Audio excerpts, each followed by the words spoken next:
Jeremy Bright was born on May 25, 1972 in Baltimore, Maryland, but spent much of his childhood in Myrtle Point, Oregon, a small rural community in Coos County. Following his mother Diane Beatty's divorce from his stepfather, Jeremy moved to Grants Pass, Oregon, approximately 100 miles east, where Diane worked and attended college. Despite the relocation, Jeremy maintained strong ties to Myrtle Point, where his younger sister Stee, stepfather, grandmother, and extended family still resided. In August 1986, Jeremy and Stee returned to Myrtle Point for a week-long visit, timed to coincide with the annual Coos County Fair, a beloved local event the siblings had attended together in previous years. On August 14, 1986, Jeremy, who was 14, Stee, who was 10, and a group of friends arrived at the fairgrounds. Jeremy was described as a tall, athletic teenager, 6 feet tall, 140 pounds, with brown hair, green or blue eyes, and a broken left index finger. He wore a black windbreaker, red tank top, blue nylon shorts, and size 13 black Nike sneakers with red laces, and had left his wallet, keys, and a recently purchased watch at his stepfather's home, indicating he did not intend to go far or leave for long. Around 2 p.m., Jeremy and his sister separated, agreeing to meet again at 5 near the Ferris wheel, a popular and visible landmark at the fair. Stee later recalled seeing Jeremy with an unidentified man near the Ferris wheel at about 4:30 p.m. But Jeremy never showed up for their planned reunion. This was the last time his sister saw him, and it would be the last verified sighting by someone who knew him personally. There is some uncertainty and discrepancy in the timeline of Jeremy's last day. Some accounts state that Jeremy made a long-distance call to his mother, Diane, from a payphone at McKay's Market in Myrtle Point at approximately 4:45 p.m., telling her he was having a good time and confirming her plans to pick him and Stee up in 2 days. Diane described the conversation as normal and upbeat, with no indication of distress or plans to leave. Later that evening, between 8 p.m. and 9:40 p.m., Jeremy was seen at the Myrtle Point Tavern owned by his grandmother. He borrowed $5 from his stepfather, who was present at the tavern. This encounter is the last confirmed sighting of Jeremy by a family member or trusted adult. After this, Jeremy vanished without a trace. When Diane arrived in Myrtle Point on August 15th to pick up her children as planned, Jeremy was nowhere to be found. She discovered his wallet, keys, and watch at his stepfather's house, items he would not have left behind if he had intended to run away or travel. Diane immediately reported him missing to the police. However, the initial response from law enforcement was lackluster. They suggested Jeremy had probably left with friends or run away, possibly even joining the traveling carnival that departed when the fair ended on August 17th. Stee and other family members were adamant that Jeremy would never have abandoned his sister, especially at the fair, and that he did not take any belongings that would suggest he was leaving for an extended period. The family's insistence and the lack of credible sightings eventually convinced authorities that Jeremy was not a runaway, but by then, crucial time had been lost. Several witnesses claimed to have seen Jeremy forcibly removed from the area near the Ferris wheel by an unknown man on the day he disappeared. However, these accounts could not be conclusively verified, and the identity of the man in question was never established. The lack of a clear suspect in these early reports hampered the investigation and contributed to the proliferation of rumors that would soon envelop the case. Another important lead came from Cecilia Fish, the sister of Jeremy's friend Johnny. She told police that on the night of Jeremy's disappearance, she saw an unnamed male resident of her apartment building stumble inside covered in blood. This disturbing incident was never fully explained or connected to Jeremy's case, but it added to the growing sense of unease and suspicion in the community. As the investigation progressed, several theories emerged, each with its own set of rumors and alleged witnesses. One of the most persistent rumors was that Jeremy attended a party where he consumed a beer laced with an illegal drug. According to this theory, Jeremy, who had a known heart murmur, fatally overdosed, and those present disposed of his body to avoid legal consequences. This scenario was detailed in a 1989 segment of NBC's Unsolved Mysteries and was widely discussed in the local community. However, despite searches of properties and interviews with potential witnesses, police found no evidence to support this theory. Another theory, submitted via an anonymous tip from a prison inmate, claimed that Jeremy was accidentally shot by a group of men while swimming at a local swimming hole along the Coquille River. The story held that the men attempted to nurse Jeremy back to health at a remote cabin, but he ultimately died from his injuries. According to the tipster, Jeremy's body was buried in a shallow grave in the woods. Law enforcement searched the cabin and surrounding area, but found nothing to substantiate the claim.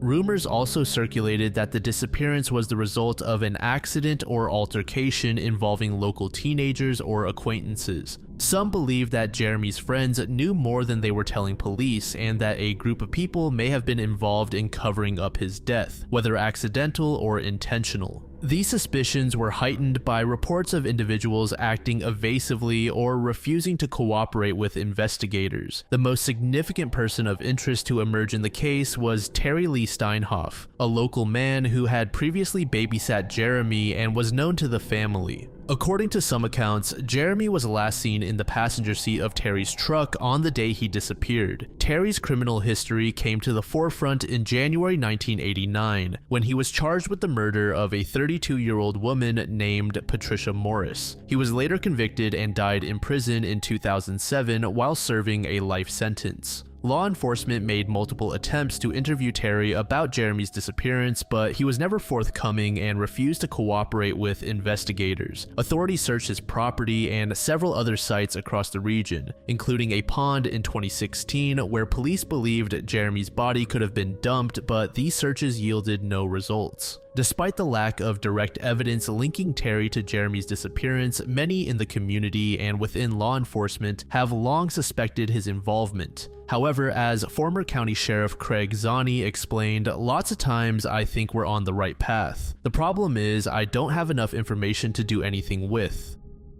Several decades later, the disappearance of Jeremy Bright continues to stump investigators. Despite credible suspects like Terry Steinhoff and the relentless advocacy of his family, investigative delays and gaps in evidence have left the truth obscured. Until new evidence comes to light, Jeremy's fate and the full story of what happened on August 14, 1986 remains an unresolved chapter in Oregon's history.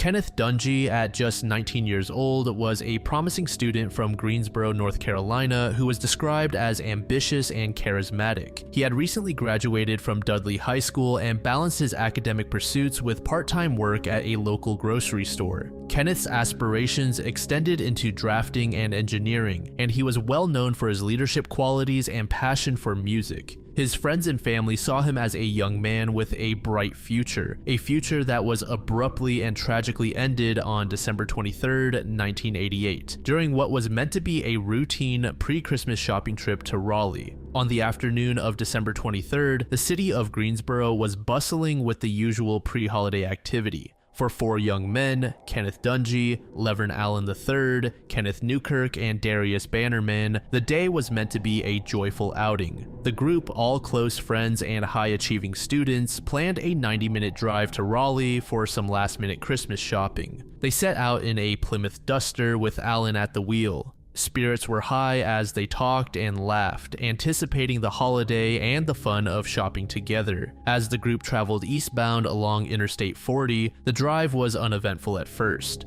At some point, they passed a car driven by Grady Alexander, a local man who would later become an important witness. Shortly after overtaking Alexander, Allen noticed a blue Monte Carlo rapidly approaching from behind. The Monte Carlo, which bore Georgia license plates, was driven by a white man with a mustache and brown, stringy hair. He was accompanied by a blonde woman who would later be seen urging him to leave the scene of the crash. Initially, the Monte Carlo began tailgating the Duster at high speed. Allen, sensing the growing threat, attempted to accelerate and change lanes to put distance between the two vehicles. However, the other vehicle matched every maneuver, maintaining a dangerously close pursuit. Darius Bannerman, who had been napping in the front passenger seat after an earlier basketball practice, was jolted awake by the commotion. As he looked back, he caught a glimpse of the Monte Carlo's driver, describing him as having an angry, crazed look on his face, as if he harbored a personal vendetta against the group. The aggression escalated quickly. The Monte Carlo first bumped the Duster from behind, causing Allen to struggle to keep the car under control. Allen attempted to weave through traffic, but the Monte Carlo continued its relentless pursuit. The assailant then pulled alongside the Duster and sideswiped it, nearly forcing it off the road. After dropping back, the Monte Carlo rammed the Duster again, this time with enough force to send it careening off the highway. The Duster struck an embankment and flipped multiple times before coming to rest in a field, nearly 300 feet from exit 270 on I-40. The crash was catastrophic.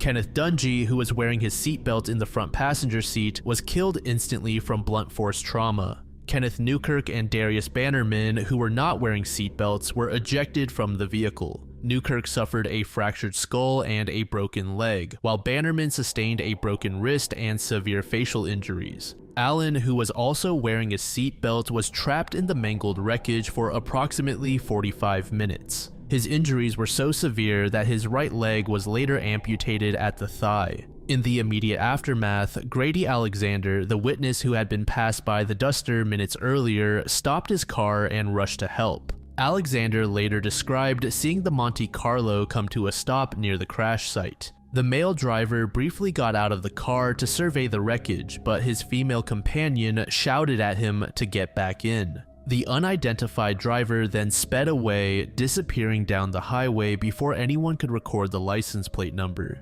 Alexander did his best to assist the injured and later tried to recall the license plate under hypnosis at the request of the State Bureau of Investigation, but was unsuccessful. The trauma of being unable to do more haunted him for years. Other motorists also stopped to help, and emergency services arrived within minutes. Paramedics and firefighters worked to free Allen from the wreckage, eventually airlifting him to Duke University Medical Center in Durham, where he underwent multiple surgeries and remained in critical condition for several days. Dunie was pronounced dead at the scene, while Newkirk and Bannerman were transported to local hospitals for treatment of their injuries.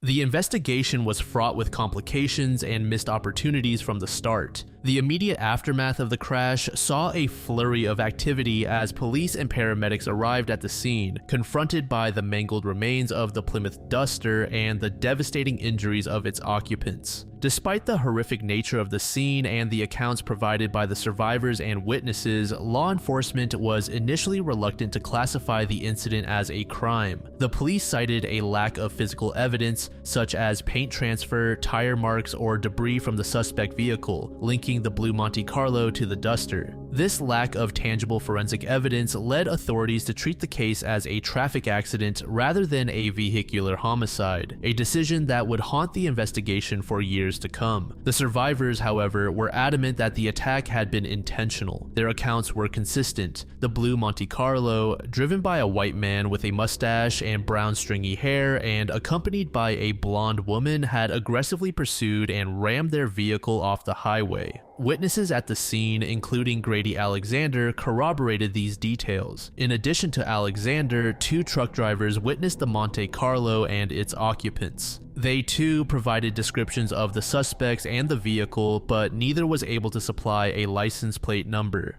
The lack of this critical detail was a major setback for investigators. At the time, cell phones and dash cameras were not commonplace, making it difficult for bystanders to quickly record or photograph such information. As a result, the investigation was left to rely on eyewitness accounts and the hope that someone would come forward with more information.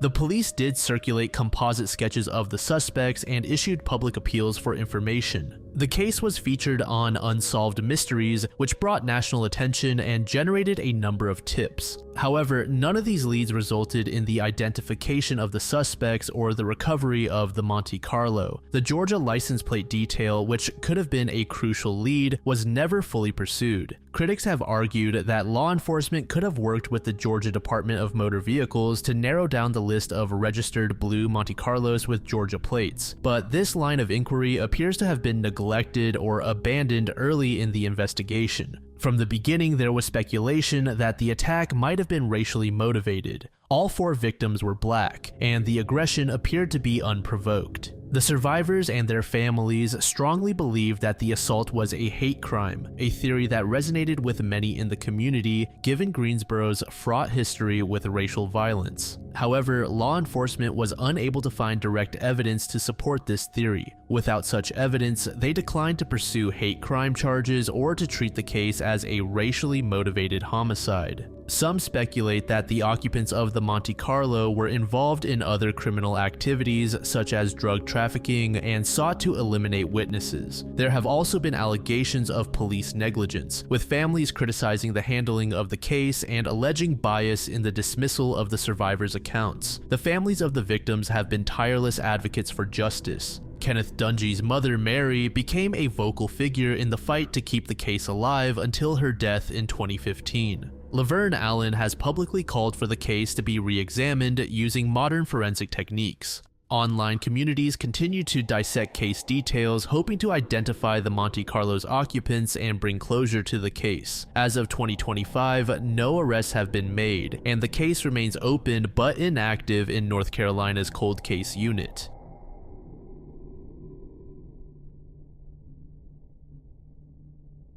The Cash Landram incident unfolded on the evening of December 29, 1980, near Huffman, Texas, a small community approximately 30 miles northeast of Houston. Betty Cash, 51, a business owner, Vicki Landram, 57, a homemaker, and Vicki's grandson, Colby, 7, were returning home to Dayton, Texas after dining at a local restaurant in New Caney. The trio traveled south on Farm to Market Road 1485, a narrow, tree-lined road flanked by dense pine forests, when they encountered an object that would become the focal point of one of the most medically consequential UFO cases in history. At approximately 8:50 p.m., Betty, who was driving her 1980 Oldsmobile Cutlass, noticed a bright light hovering above the tree line to their right. Initially dismissing it as an airplane or helicopter, she continued driving. Moments later, the light reappeared closer to the road, now illuminating the surrounding trees with an intense reddish-orange glow.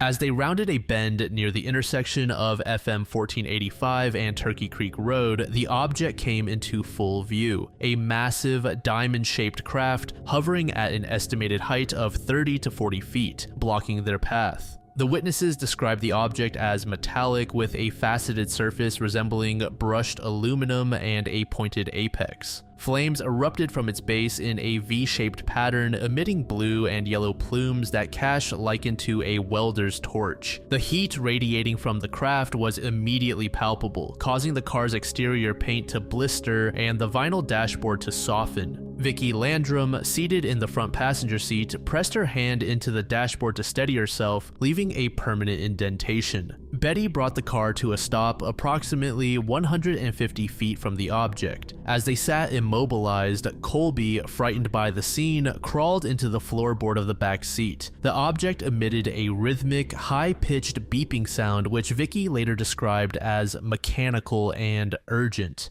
At this point, Betty attempted to exit the vehicle but found the door handle too hot to touch. Vicki, a devout Christian, began reciting prayers, convinced the object was a sign of divine intervention. Within minutes, the witnesses heard the distinct rotor sounds of helicopters approaching from the north. Betty counted 23 aircraft, a mix of twin-rotor CH-47 Chinooks and smaller Bell Hueys, all unmarked but resembling military models. The helicopters circled the object in a coordinated manner, some flying perilously close to the treetops. The downdraft from their rotors shook the car violently, and the combined noise of the helicopters and the object's beeping became nearly deafening. Witnesses noted that the helicopters appeared to be herding or escorting the diamond-shaped craft. After approximately 15 minutes, the object began to ascend vertically, accelerating silently into the overcast sky until it vanished. The helicopters followed, departing in a northeasterly direction.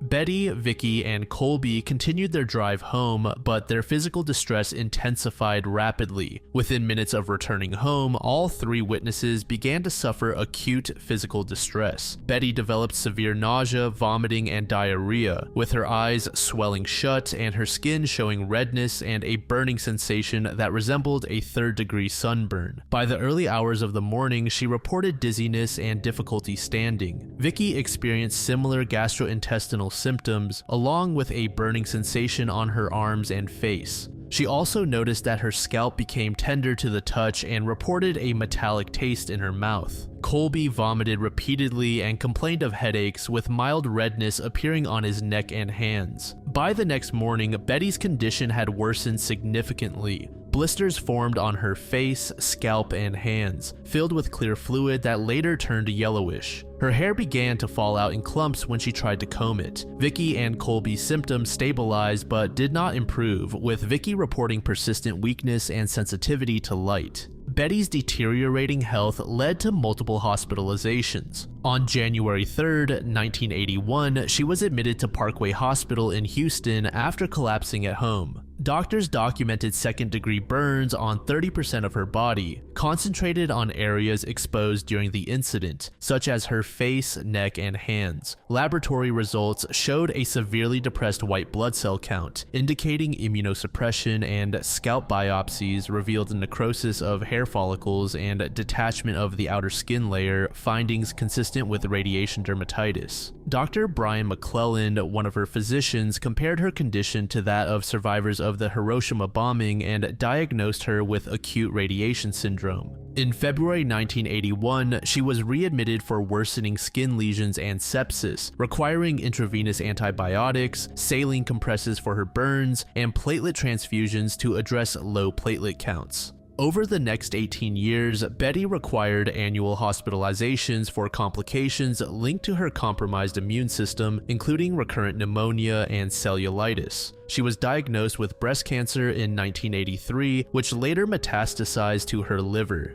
Vicky's medical history also showed significant changes following the incident. In January 1981, she was examined by Dr. Charles W. Smith, who noted patchy hair loss on her scalp, bilateral conjunctivitis, and the early development of cataracts in her left eye. She reported persistent fatigue and muscle weakness, and her white blood cell count was also abnormally low. In the years that followed, Vicky developed autoimmune thyroiditis and chronic dermatitis. Her cataracts progressed, requiring surgical intervention in 1992. Colby, the youngest witness, was observed by pediatricians who noted temporary hair thinning and elevated liver enzymes, but no long-term abnormalities. As he grew older, he reported recurring migraines and a susceptibility to infections, although his immune function normalized by adolescence. Rewinding back to the day of the encounter, Betty and Vicky began seeking explanations for what they had witnessed and for the severe health effects they experienced. They first reported the incident to local law enforcement, but their story was met with skepticism and little follow-up. As their symptoms worsened, the witnesses reached out to a range of government agencies, including the Air Force, NASA, and other relevant authorities, hoping to find someone who would take their claims seriously. One of the first substantial responses came from NASA aerospace engineer John Schuessler, who was also a prominent member of the Mutual UFO Network. John and his associates began an in-depth investigation, interviewing the witnesses, documenting their medical conditions, and examining physical evidence such as the damaged car dashboard and scorched vegetation at the encounter site. John would go on to write articles and a book about the case, helping to keep public attention focused on the incident. Other UFO researchers, including astronomer Alan Hendry of the Center for UFO Studies, briefly investigated the case. The civilian investigators found the witnesses to be credible and consistent in their accounts, but they were unable to conclusively determine the nature of the object or the helicopters seen that night. The presence of so many military-style helicopters, especially the distinctive twin-rotor CH-47 Chinooks, led the witnesses and researchers to suspect some level of of military involvement, but no direct evidence emerged to support this theory. The unusual detail of the helicopters spurred further inquiry. The witnesses, believing the military must have been involved or at least aware of the event, contacted their U.S. senators Lloyd Bentsen and John Tower. The senators advised them to file a formal complaint with the Judge Advocate Claims Office at Bergstrom Air Force Base.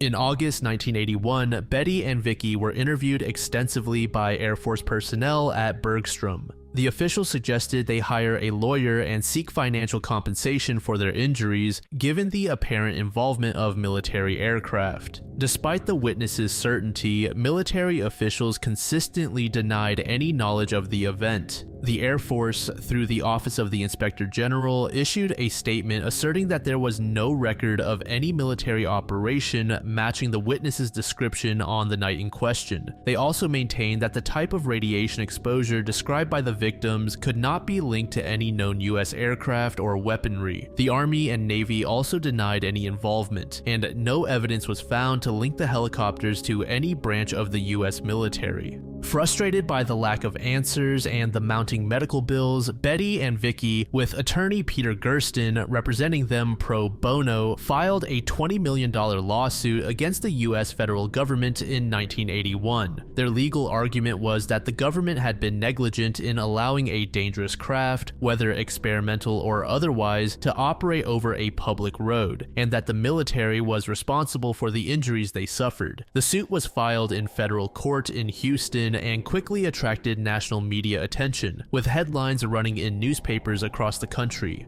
The legal proceedings dragged on for several years. In court, officials from NASA, the Air Force, the Army, and the Navy all testified that their agencies had no knowledge of the incident and did not possess or operate any diamond-shaped craft or the helicopters described by the witnesses. Assistant U.S. Attorney Frank Conforti argued that the plaintiffs could not prove the government had control over the UFO and that the government could not be held liable for actions it did not control. The government also emphasized that it should have been straightforward to trace a fleet of 23 Chinook helicopters flying over the United States, but extensive efforts to do so yielded no results. The testimony and lack of documentary evidence persuaded the U.S. District Court judge to dismiss the case on August 21, 1986. The court ruled that there was insufficient evidence to prove that the military controlled or was involved with the unidentified craft or helicopters, and thus the government could not be held responsible for the injuries claimed by the victims. The case has also been the subject of critical scrutiny by skeptical investigators. Researchers such as Philip J. Klass, Peter Brooksmith, Stuart Campbell, Kurt Collins, and Brian Dunning have questioned various aspects of the witnesses' accounts, including the precise location of the encounter, the number and identification of helicopters, and the lack of corroborating evidence from other residents or military records.